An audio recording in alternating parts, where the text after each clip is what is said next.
Should you build Trumpeter's 1/700 scale Dreadnought, the 1907 version? Well, normally in these videos I say yes, but with this one, there are some reservations.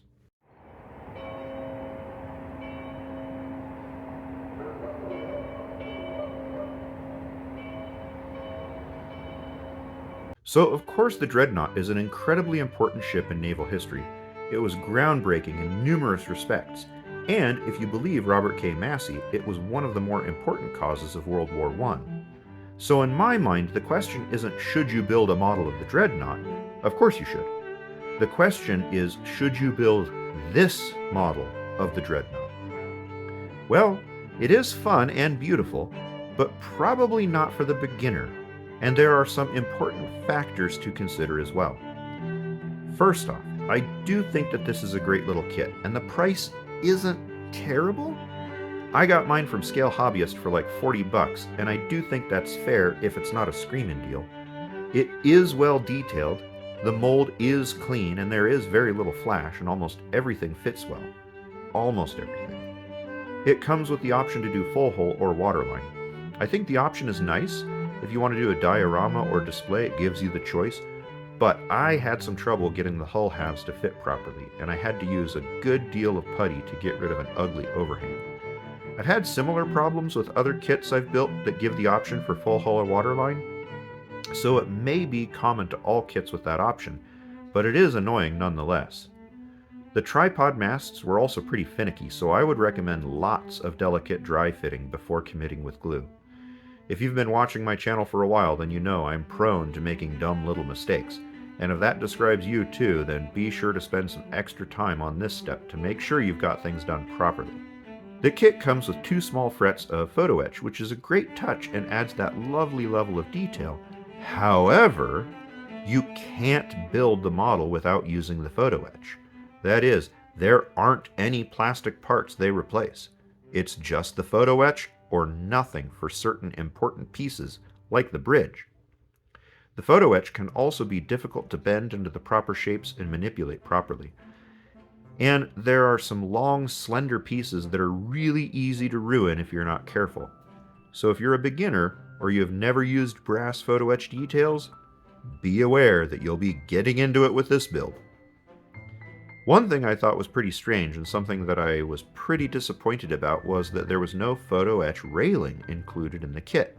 I mean, they had other photo etch parts included as an integral part of the construction, so why not railing? It's my opinion that if you want to instantly increase the detail and visual interest on a ship model by 1,000%, all you have to do is add railing. It is pretty easy to get aftermarket photo etch railing, but it would have been nice for Trumpeter to just include it. Other than that, it was a fun build, and there is plenty of opportunity to add details and nice touches. Trumpeter also makes 2 other versions of the Dreadnought. I chose the 1907 one because I wanted it in its original configuration.